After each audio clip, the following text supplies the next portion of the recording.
Hi friends, welcome to the Rishabh academy channel. दोस्तों, आज का जो लेक्चर है आप सबके लिए बहुत ही खास होने वाला है, क्योंकि आज के लेक्चर में हम क्लास 9 की फिजिक्स स्टार्ट करने वाला है। ठीक है दोस्तों, क्लास 9 की फिजिक्स में जितने भी चैप्टर्स हैं हम वन बाय वन करके सारे चैप्टर्स को आप इसमें हम दिखाएंगे। ठीक है, आज का जो हमारा चैप्टर है पहला, वो है मोशन।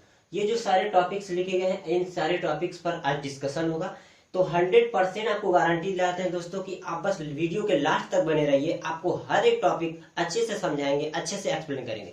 तो दोस्तों, वीडियो को स्टार्ट करने से पहले आप सभी से रिक्वेस्ट है, प्लीज मेरे चैनल को सब्सक्राइब करें, वीडियो को ज्यादा से ज्यादा शेयर करें और साथ ही साथ बेल आइकन को जरूर प्रेस करें, ताकि जितने भी हम नए वीडियोस अपलोड करेंगे आप तक नोटिफिकेशन तुरंत पहुंचे। ठीक है दोस्तों, तो आइए स्टार्ट करते हैं।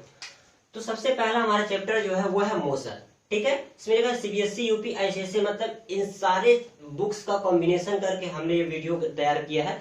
तो ऐसे नहीं है कि कोई एक पर्टिकुलर बुक से हम ये लेक्चर तैयार किए हैं, मतलब कॉम्बिनेशन ऑफ बुक्स है। ठीक है, किसी बुक से हम इसको पढ़ा सकते हैं। ठीक है, तो पहला जो चैप्टर है मोशन। मोशन मतलब होता है गति। ठीक है, नॉर्मली किसी से पूछेंगे कि मोशन क्या होता है, मोशन मतलब गति। जैसे हमारे सराउंडिंग में जो चीजें घूम रही है, गाड़ी चलती है, मोशन, पहिया नाच रहा है, मोशन। ठीक है, जैसे मान लीजिए या अर्थ रोटेट करता है, वो भी मोशन। ठीक है, नॉर्मली कोई बता देगा मोशन क्या होता है। ठीक है, तो सबसे पहले हम लोग ये समझ लेते हैं फिजिक्स क्या होती है। सबसे पहले जो 9th क्लास के बच्चे हैं, मान लीजिए आगे करके बच्चे हैं वो तो समझ रहे हैं फिजिक्स क्या, लेकिन जो 9th में अभी उनका बेस है, स्टार्ट हो रहा है कि 9th से फिजिक्स जानेंगे कि असल में फिजिक्स होता क्या है।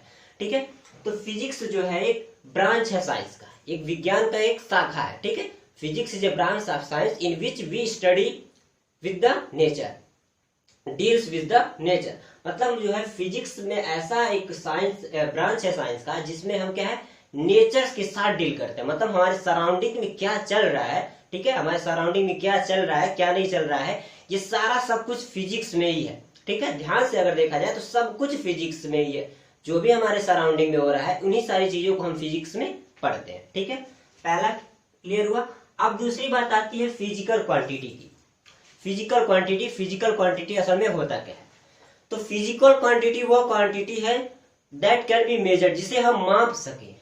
Physical the quantity that can be measured is called a physical quantity. मतलब इसके कहने का अर्थ है जिस चीज को हम माप सके, जिस क्वांटिटी को हम माप सके, उसी को कहा जाता है फिजिकल क्वांटिटी। जैसे मान लीजिए लेंथ है, लेंथ मेजर किया जाता है, टेम्परेचर है, मास है, ये सब क्या है, फिजिकल क्वांटिटीज है, इनको हम मेजर कर सकते हैं। ठीक है दोस्तों, तो ये था हमारा दूसरा। अब टाइप्स ऑफ फिजिकल क्वांटिटी, तीसरा जो है कह रहा है कि types of physical quantity. Physical quantity कितने प्रकार के होते हैं? जैसे एक स्केलर होता है और दूसरा वेक्टर होता है, स्केलर और वेक्टर। तो सबसे पहले समझ लीजिए कि जो ये टाइप्स ऑफ फिजिकल क्वांटिटीज है, टाइप्स ऑफ फिजिकल क्वांटिटी। तो इसमें पहला होता है स्केलर, ठीक है, और दूसरा होता है हमारा वेक्टर। एक होता है स्केलर, दूसरा होता है वेक्टर क्वांटिटी। तो सबसे पहले जान लेते हैं कि स्केलर क्वांटिटी क्या होती है। स्केलर क्वांटिटी में हमें केवल मैग्नीट्यूड से ही मतलब रहता है। किससे? मैग्नीट्यूड से। मतलब इसमें हमें कोई मैटर नहीं रहता है डायरेक्शन में, किस डायरेक्शन में क्या हो रहा है क्या नहीं हो रहा है, ओनली मैग्नीट्यूड। जैसे लेंथ, लंबाई के लिए कोई मैग्नीट्यूड थोड़ी ना है। अब इसको हम, जैसे ये है, ये मार्कर है, इसको हम कह रहे हैं लंबाई मेजर करिए, तो भाई इधर से नापोगे इधर तभी 5 सेंटीमीटर, इधर से इधर नापोगे तभी 5 सेंटीमीटर का है। तो इसमें डायरेक्शन का कोई रोल नहीं है। ठीक है दोस्तों, इसमें डायरेक्शन का कोई मतलब नहीं है। ठीक, अगर उसी तरह से आती है वेक्टर क्वांटिटी। वेक्टर क्वांटिटी जो है, इसमें दोनों चीजें मैटर करती हैं। मैग्नीट्यूड तो रहना ही है, उसके साथ जो है हमें डायरेक्शन के साथ भी फेस करना पड़ता है, हमें उसमें डायरेक्शन की भी जरूरत पड़ती है। जैसे एक छोटा सा एग्जांपल दीजिए, जैसे मान लीजिए ये दरवाजा, ठीक है, ये दरवाजा है, ठीक, ये दरवाजा है। तो इसको हमें खींचने के लिए, ठीक है, मान लो इसको हमें खोलना है, दरवाजे को खोलना है, तो भाई मैं आया, इस पे फोर्स लगा के अंदर की तरफ धकेल रहा हूं, भाई खोल क्यों नहीं रहा है। ठीक है, इस पे जो है हमने कह दिया कि 5 न्यूटन का फोर्स अप्लाई करके इस दरवाजे को मैं खोलना चाह रहा हूं, लेकिन ये खुल नहीं रहा है। भाई ये 5 न्यूटन इसका मैग्नीट्यूड है फोर्स का, ध्यान से देखिएगा, 5 न्यूटन जो है मैग्नीट्यूड है फोर्स का, ठीक। अब इस 5 न्यूटन का फोर्स लगाकर मैं इस दरवाजे को खोल रहा हूं, लेकिन नहीं खुला। अब क्यों नहीं खुला भाई? तो मेरे फ्रेंड्स आया, उन्होंने कहा भाई दरवाजा खुल नहीं रहा है। तो उसने क्या किया, उसको दरवाजे के हैंडल को अंदर की तरफ न डालकर बाहर की तरफ खींचा। भाई 5 न्यूटन का ये वो 2 ही न्यूटन का फोर्स लगाया, आराम से दरवाजा खुल गया ना। तो इसमें अब क्या देख रहे हैं कि हमें डायरेक्शन की जरूरत पड़ी। भाई अंदर की तरफ कितना भी खींचते हम, जो दरवाजा नहीं खुलता, ठीक है। लेकिन जब हम उसे बाहर की तरफ खींचे, ठीक है, बाहर की तरफ जो है खींचे, वो दरवाजा खुल गया। तो इसका क्या मतलब हुआ, यहाँ पर हमें जो है मैग्नीट्यूड मतलब 5 न्यूटन फोर्स के साथ साथ डायरेक्शन को भी देखना है कि मतलब वो डायरेक्शन किस जो ये फोर्स लगा रहे किस डायरेक्शन में लगाए कि हमें हेल्पफुल हो। ऐसा नहीं है कि भाई 5 न्यूटन का फोर्स लगाते जाओ, वो हिलेगा कहां से, भाई डायरेक्शन तो सही लगाओ। ठीक है दोस्तों, ये क्लियर हुआ। स्केलर और वेक्टर में यही डिफरेंस होता है। जैसे स्केलर में मान लीजिए ये लेंथ हो गया, ठीक है, मास हो गया, ये सब क्या है, लेंथ है। ये सब क्या है, स्केलर क्वांटिटी है, इनको कोई डायरेक्शन की जरूरत नहीं है। लेकिन वेक्टर में जैसे डिस्प्लेसमेंट, ठीक है, डिस्प्लेसमेंट, फोर्स हो गया, तो इन दोनों में क्या होता है, हमें जो है मैग्नीट्यूड और डायरेक्शन दोनों की जरूरत पड़ती है। Is that clear? ठीक है, आगे देखते हैं। ये हो गया physical types of physical quantity. Next है हमारा, जो नेक्स्ट है वो है यूनिट सिस्टम। जो हमारा यूनिट सिस्टम है, भाई हर एक फिजिकल क्वांटिटी की यूनिट तो होनी चाहिए, ठीक है, उसकी यूनिट भी बहुत ही जरूरी है। जैसे जो ये यूनिट सिस्टम है, भाई लेंथ है, ये एक यूनिट है,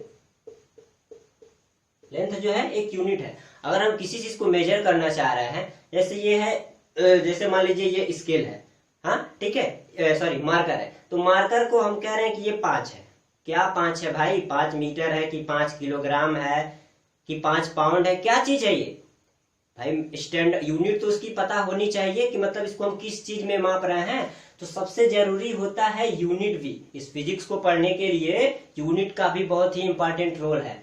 भाई दूध है चाहे लिक्विड है कोई, उसको हम लोग किसमें मेजर करते हैं? लीटर में मेजर करते हैं। कपड़ा है तो उसको हम लोग लेंथ, मीटर, सेंटीमीटर इस तरह से मेजर करते हैं, ठीक है भाई। लेंथ में मीटर और सेंटीमीटर। तो ये हुआ यूनिट सिस्टम। मतलब यूनिट सिस्टम में तो स्टैंडर्ड यूनिट SI, ये SI सिस्टम में है। SI सिस्टम जो होता है इसी के अकॉर्डिंग जो है, हालांकि वैसे तो MKS सिस्टम, CGS सिस्टम, ठीक है, तमाम तरह के और भी 1-2 सिस्टम्स हैं। तो लेकिन अब जो है ये पहले चलते थे। पहले के फिजिक्स को आप उठाकर देखेंगे इंटरमीडिएट हाई स्कूल की पहले जो काफी पहले की बुक्स है उनमें इसी सिस्टम चलता था। लेकिन अब जो है केवल SI यूनिट चलता है, स्टैंडर्ड वाला है जो, उसमें केवल यही सब लेंथ और लेंथ हो गया, मान लीजिए उसको मीटर सेंटीमीटर में, टेम्परेचर हो गया, डिस्प्लेसमेंट जो भी है उस तरह का वो स्टैंडर्ड यूनिट में उसको मान लिया गया है। ये MKS और CGS सिस्टम का काम नहीं चलता है, ठीक है। आगे देखते हैं। अब हमारी बात आ जाती है डिस्टेंस की, ठीक है। ये डिस्टेंस पढ़ेंगे हम लोग।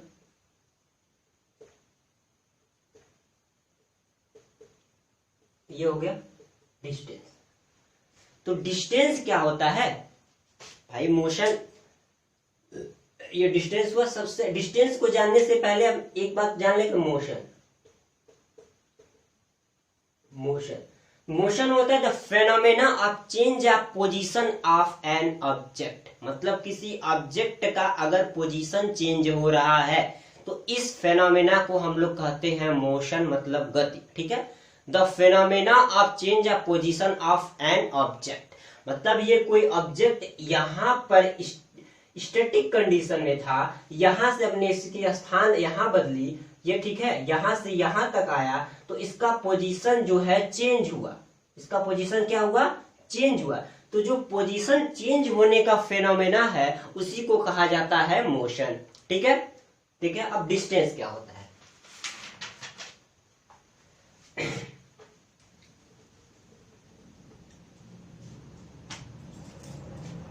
डिस्टेंस, ठीक है। डिस्टेंस वो होता है the total path covered by a body in a, क्या कहते हैं, the total path covered by a body. जैसे एग्जांपल, यहाँ एक मान लीजिए ये गाड़ी है, ठीक है। इनिशियल इसकी स्पीड कुछ भी थी, मान लीजिए इनिशियल जो रहेगा वेलोसिटी इसकी जीरो रहेगी, ठीक है। तो यहां से जब ये यहां तक ट्रेवल की, ठीक है, यूनिट इंटरवल ऑफ टाइम में टाइम टी रहा होगा, तो यहां से यहां तक ट्रेवल की, जो ये टोटल इसका पाथ हुआ, द टोटल पाथ, ये जो इसका रास्ता है, ठीक है, ये जो इसका रास्ता है, ये total path covered by that car, मतलब इस कार के द्वारा जो दूरी तय की गई है एक निश्चित समय में, कह लीजिए, ठीक है। तो उस चीज को हम लोग कहते हैं डिस्टेंस, ठीक है। क्या कहते हैं? डिस्टेंस। अब इसको जो है थोड़ा सा हम लोग ग्राफ के माध्यम से समझते हैं, थोड़ा इसका ग्राफ भी देख लेते हैं। जैसे मान लीजिए कोई ये बॉडी थी ए, ठीक है, ए जो है ट्रेवल करना स्टार्ट की, ए से बी तक पहुंची, ए पोजीशन से बी पोजीशन तक पहुंची, जो जिसमें दूरी कितनी तय की इसने 5 किलोमीटर की। अब उसे बी से सी में आना है, बी से सी में आना है, तो ठीक है, बी से यहाँ सी में आई, तो यहाँ दूरी तय की 6 किलोमीटर की। तो इसका क्या है, ये जो बॉडी है ये पोजीशन ए से पोजीशन बी पर गई, पोजीशन बी से पोजीशन सी पर गई, तो यहां से यहां तक का जो रास्ता था वो कवर की, फिर बी से सी आने में जो रास्ता था वो कवर की। तो इसका डिस्टेंस कितना हो जाएगा, द टोटल पाथ एक्सप्लेन किए हैं कि the total path covered by the body, मतलब यही जो पाथ है, जो ये रास्ता है उस बॉडी के द्वारा कवर किया गया है, उसी को कहा जाता है डिस्टेंस। तो कितना ट्रेवल की, 5 किलोमीटर भाई ए से बी जाने में कवर की, और 6 किलोमीटर जो है बी से सी आने में कवर की। तो ये हो गया आपका 11 किलोमीटर, ठीक है, ये हो गया डिस्टेंस। अब इसी को थोड़ा सा इसी में आ जाइए आगे, इसी ग्राफ से समझ लेते हैं डिस्प्लेसमेंट क्या होता है, ठीक है। ये था डिस्टेंस और ये हो गया दूसरा डिस्प्लेसमेंट। डिस्प्लेसमेंट दोस्तों, ठीक है, डिस्प्लेसमेंट देखिए, डिस्प्लेसमेंट का डेफिनेशन क्या होता है, the shortest distance between the initial and the final position, ठीक है, the shortest distance between the initial and final position. Suppose करिए एग्जांपल लेते हैं, मान लीजिए हम लोग को यहां से जो है एग्जांपल यहां देखिए, मान लीजिए ये है एक चौराहा, ठीक है, यहां आपका घर है, ठीक है। तो यहाँ ये जो चौराहा है, ठीक है, ये जो चौराहा है और ये आपका घर है, तो घर से चौराहे तक जाने के लिए आपको ये रास्ता है, मेन रोड बना हुआ है, ठीक है। इस रास्ते से आप आते हैं, डेली अप डाउन करते हैं। तो ये जो डिस्टेंस ट्रेवल कर रहा है, मान लीजिए ये 5 किलोमीटर का रास्ता है, तो यहां से यहां तक जब आ रहे हैं इस तरीके से आप, तो ये 5 किलोमीटर की दूरी तय करके आ रहे हैं, तो आपको 5 किलोमीटर दूरी तय कर रहे हैं, तो ये आपका क्या हो गया, डिस्टेंस हो गया। क्या हो गया, डिस्टेंस। ध्यान से देखिएगा, ये रास्ता था, उस रास्ते से आप लोग अपने घर से चौराहे तक आए तो 5 किलोमीटर की दूरी तय की। अब उसी चौराहे तक आने में आपके घर से जो रास्ता है एक शॉर्टकट का रास्ता है, यहां से यहां तक का। दिक्कत ये है कि ये मेन रोड है, आसानी से आ जाएंगे, ये थोड़ा सा रोड खराब है, समझ लीजिए। तो देखिए इस रोड से आए, ठीक है, यहां से यहां तक चले तो 5 किलोमीटर की दूरी तय की, और जब यहां से यहां तक आए तो ये शॉर्ट डिस्टेंस हो गया। ये इसका इनिशियल था, ये फाइनल है। तो शॉर्टेस्ट डिस्टेंस, यह छोटी से छोटी दूरी, the shortest distance between the initial position and the final position is called the displacement, ठीक है। क्या होगा, ये जो शॉर्टेस्ट डिस्टेंस रहेगा वही जो है इसका डिस्प्लेसमेंट कहलाएगा। जैसे इसी ग्राफ में समझिए, हमने कहा ए से बी गया 5, बी से सी आया 6 किलोमीटर, ठीक है। इसको यहाँ सी से यहाँ इसको आना था, तो यह ए से बी चला, तब बी से जाकर सी पर आया। हम ये कह दे रहे हैं कि भाई तुम डायरेक्ट यहाँ से यहाँ चले जाओ, तो भाई यहाँ तो हो गया ना ये डिस्प्लेसमेंट। डिस्प्लेसमेंट बात समझ में आ गई। वो टेढ़ा मेढ़ा रास्ता और वहां से ये शॉर्टकट रास्ता, तो ये टेढ़ा मेढ़ा रास्ता जो आगे क्या हो गया, वो गया डिस्टेंस, और जो शॉर्टकट रास्ता था वो हो गया डिस्प्लेसमेंट। डिस्प्लेसमेंट में जो इनिशियल पोजीशन होगी आपकी वहां 0 होगी, क्योंकि अभी आप स्टैटिक कंडीशन में रहेंगे, कोई मूवमेंट नहीं होगा, ना तो कोई वेलोसिटी होगी, चाहे वो गाड़ी हो चाहे वो बाई फुट आप पे चल रहे हो, ठीक है। तो इसकी इनिशियल वेलोसिटी 0 होती है। जो भी ट्रेवल स्टार्ट करना शुरू करता है with respect to time, time के साथ। डिस्प्लेसमेंट जो है वो टाइम के साथ, मतलब इन्हें जैसे जैसे जैसे आपकी जैसे मान लो यहाँ से स्टार्ट किया आपने, तो यहाँ से 1 किलोमीटर ट्रैक किए, मान के चलिए 1 सेकेंड में, दूसरा किलोमीटर दूसरे सेकेंड में, तीसरा किलोमीटर तीसरे सेकेंड में, ऐसे ऐसे करके इंटरवल लगता है। मतलब टाइम के साथ साथ जो है उसकी टाइम के साथ साथ जो उसका स्पीड बढ़ता जाता है वो डिस्प्लेसमेंट कहलाता है, इनिशियल और फाइनल पोजीशन के बीच का। Is that clear? ठीक है। अब आगे देखा जाए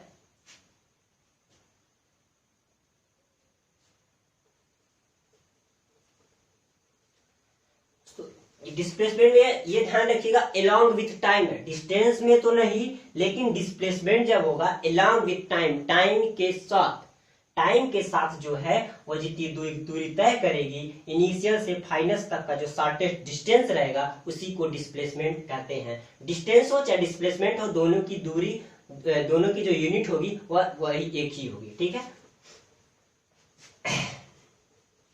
अब देख लेते हैं मोशन जो होता है वो 2 तरीके से होता है, ठीक है। यहां तक तो समझ में आ गया, डिस्टेंस क्या हो गया, डिस्प्लेसमेंट आ गया। हमारे पास 2 टॉपिक और लेफ्ट है, एक हो गया यूनिफॉर्म मोशन और दूसरा है नॉन यूनिफॉर्म मोशन क्या होता है। तो सबसे पहले जान लेते हैं कि यूनिफॉर्म मोशन क्या होता है, ठीक है दोस्तों। मतलब ये यूनिफॉर्म मोशन, इसको ग्राफ और छोटे से एक डेफिनेशन के साथ हम लोग आसानी से समझ सकते हैं कि जो है यूनिफॉर्म मोशन क्या होता है और नॉन यूनिफॉर्म मोशन क्या होता है। जैसे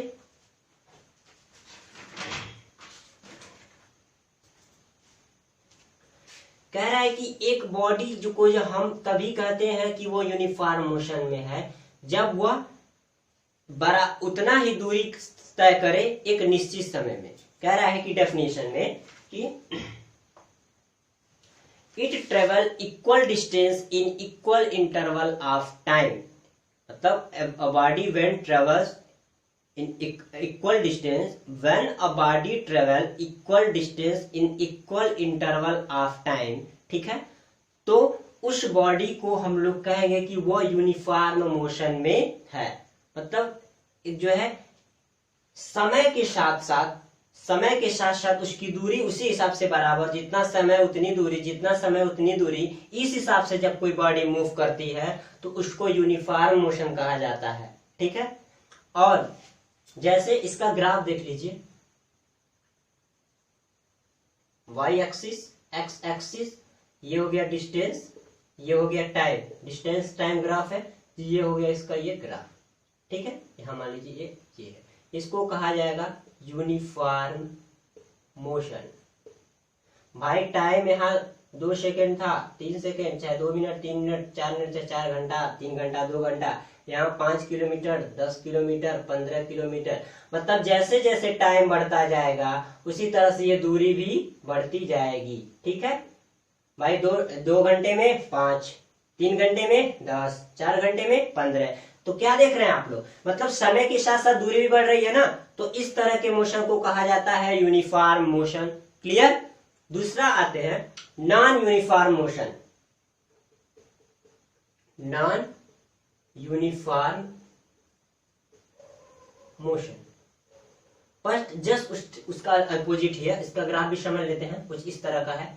वाई एक्सिस, एक्स एक्सिस, ये हो गया टाइम, ये हो गया डिस्टेंस, ठीक है। टाइम मान लीजिए 0 से शुरू करते हैं, 1 2 3 4, इधर हो गया 5 किलोमीटर, 10 किलोमीटर, 15 किलोमीटर, 20 किलोमीटर, जो भी है, ठीक है। तो इसका ग्राफ जो होता है हमेशा कर्व होता है, ठीक है। इसका ग्राफ जो होता है क्या होता है, कर्व होता है। क्यों? क्योंकि इसका डेफिनेशन ये कहता है कि a body has a non uniform motion if it travels unequal distance in equal interval of time. Unequal distance in the equal interval of time, time का इंटरवल इक्वल रहेगा लेकिन जो डिस्टेंस ट्रेवल करेगा वो इक्वल नहीं रहता है। अगर 1 सेकेंड में 5 किलोमीटर दूरी तय कर रहा है तो वो 2 सेकेंड में जो है 10 ना होकर के वो 7 पर ही रह जाएगा। ठीक है, तो इसको कहा जाता है कि नॉन यूनिफॉर्म मोशन। मतलब यूनिफॉर्म में क्या होता है, टाइम के साथ साथ डिस्टेंस भी बढ़ता है, लेकिन इसमें क्या होता है, नॉन यूनिफॉर्म में टाइम के अकॉर्डिंग डिस्टेंस नहीं बढ़ता है, टाइम कुछ और रहेगा, डिस्टेंस कुछ और रहेगा। ठीक है, तो कह सकते हैं कि a body travel equal distance in the equal interval of time. This is known as the uniform motion. And the second non-uniform, when a body travel unequal distance in the equal interval of time, this is known as the non-uniform motion. तो दोस्तों या जितने भी topics लिखे थे मैंने सारे topics पर आपको एक्सप्लेन करके बताया। कहीं कोई भी कंफ्यूजन रहेगा तो प्लीज कमेंट सेक्शन में जरूर बताइएगा दोस्तों। तो दोस्तों आज का इस मोशन चैप्टर का इतना, ठीक है, इतना टॉपिक हमने डिस्कस कर लिया। नेक्स्ट लेक्चर में जो है और भी 1 या 2 लेक्चर और लगेंगे इस फर्स्ट चैप्टर को खत्म करने के। दोस्तों प्लीज मेरे चैनल को सब्सक्राइब जरूर कीजिएगा और बेल आइकन को प्रेस करना ना भूलें, ताकि आपका जो ये आगे का लेक्चर है वो मिस ना हो आपसे। हर एक टॉपिक पे जो है, हर एक टॉपिक का जो चैप्टर का हम एक्सप्लेन करके आपको बताएंगे। इसके साथ साथ न्यूमेरिकल भी सॉल्व कराएंगे ताकि आपको कहीं कोई कंफ्यूजन ना हो। ठीक है दोस्तों, तो नेक्स्ट वीडियो देखने के लिए चैनल को सब्सक्राइब करें, शेयर करें और बेल आइकन को प्रेस जरूर करें। थैंक यू दोस्तों।